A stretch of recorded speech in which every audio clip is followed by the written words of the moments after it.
Assalamualaikum teman-teman, dimanapun berada, sehat selalu buat kita semuanya. Masih suasana Hari Raya Idul Fitri, mohon maaf lahir dan batin.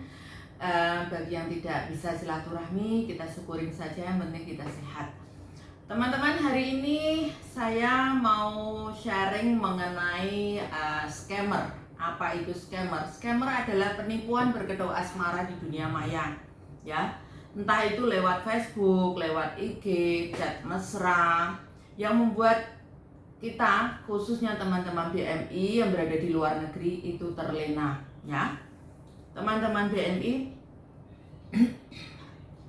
rawan sekali terjadi oleh kita BMI yang di luar negeri, dimanapun berada itu, karena di sekeliling saya sering terjadi hal seperti itu. Saya ingatkan pun mereka juga tidak sadar. Jadi ya saya bikin konten ini, semoga ini bermanfaat bagi teman-teman yang belum kena, ya. Yang sudah kena ya sudahlah, kita sama-sama berdoa mudah-mudahan kedepannya jadi lebih baik lagi, ya. Rawan terjadi oleh kita PMI yang di sini itu biasanya yang pengalaman saya itu di sini, teman-temannya pada biasanya lewat Facebook, oh ya fotonya ganteng, terus di video, nggak tahu video call apa enggak, telepon-teleponan, chat mesra, dan yang lain-lain. Ujung-ujungnya yang selalu terjadi itu begini, saya sering dimintain pertanyaan ke mereka, terus dimintain alamat sama mereka. Kenapa saya yang diminta? Karena kebanyakan mereka kan nggak berani, karena itu alamatnya kan rumah majikan. Ibu, saya boleh nggak minta alamatnya? Teman saya, pacar saya mau kirim barang, maaf saya nggak mau dimintain alamat sama siapapun. Tapi sebetulnya lucu kan ya? Semua kan tahu alamat saya di mana, alamat saya Indo di mana, alamat saya di Hongkong di mana. Kalau mau kirim aja gitu. Sebetulnya nggak perlu minta izin sama saya. Makanya siapapun saya nggak suka, nggak berani ngasih. Oh ya boleh gitu. Saya nggak tahu apakah itu kirimannya adalah barang resmi atau tidak. Apakah itu barang yang mengandung sesuatu, misalkan misalkan dikirimkan atas nama saya tidak menyetujuinya gitu, karena itu bukan barang saya gitu kan. Bisa saja itu barang terlarang, misalkan narkoba atau apa, kita tidak pernah tahu. Karena di Hongkong pernah kejadian minta alamat, ternyata yang dikirim itu narkoba berapa kilo gitu dari pacarnya. Itu tahun berapa saya lupa, sempat viral juga di di berita di sini gitu ya teman-teman. Bagi teman-teman ini kembali ke scammer lagi, hati-hati dan ekstra hati-hati, jangan sampai oh ya lewat foto, biasanya pakai foto gitu. Terus saya adalah seorang pejuang, itu pengalaman yang saya kumpulkan sampai saya bikin konten ini ya. Saya adalah Army Amerika, Army itu tentara Amerika. Saya di Amerika lagi perang di mana itu, terus dikirimi ini, terus dia bilang, sayang aku mau kirim value thing itu barang berharga buat kamu. Itu difotoin apa saja barang berharganya.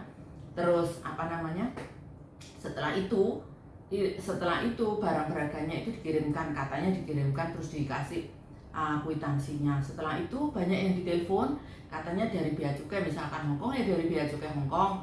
Kalau di Indonesia juga bea cukai Indonesia, atau di negara lain-lain. Terus ada teman kita yang sudah temanku sendiri itu 100 ribu lebih Hongkong dolar.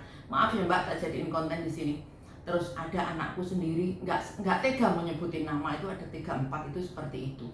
Terus ujung-ujungnya adalah duit. Dia bilang aku kirimin barang. Kalau laki-laki kan gengsi kan ya, minta anuin uang gitu, gengsi kan. Aku kirim barang berharga buat kamu, ada perhiasan, ada uang dolar segepok-gepok ini.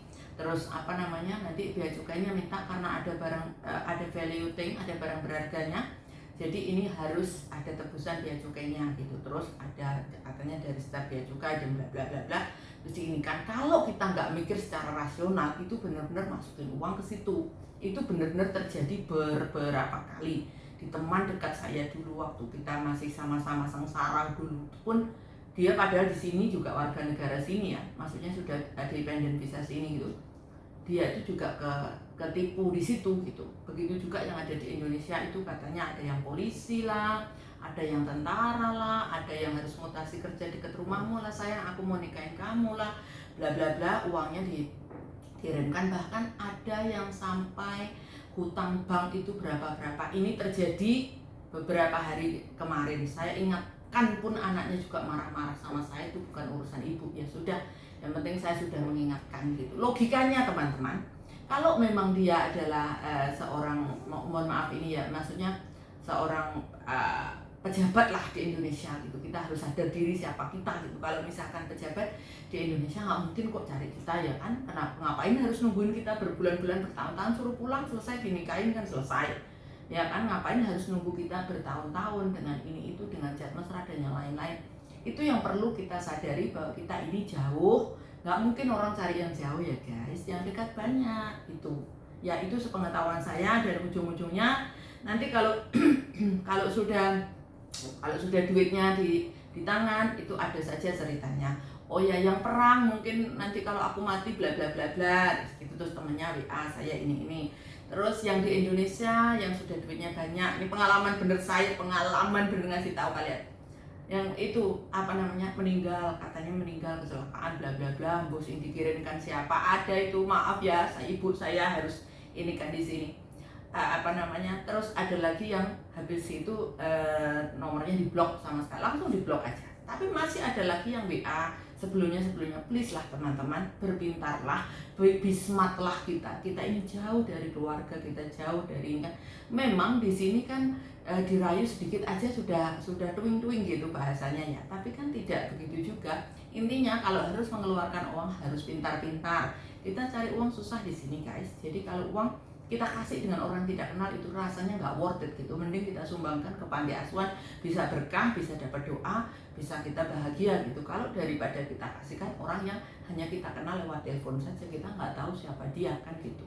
Meskipun dengan sejuta rayuan mau dinikahi, mau di ini, saya yakin kalau toh terjadi pernikahan antar perkenalan lewat Facebook itu hanya sekian persen saja. Pokoknya kalian harus ekstra hati-hati kalau sudah hubungan, minta duit, kiriman ini, kiriman itu, kirim barang, kirim itu, hati-hati semuanya.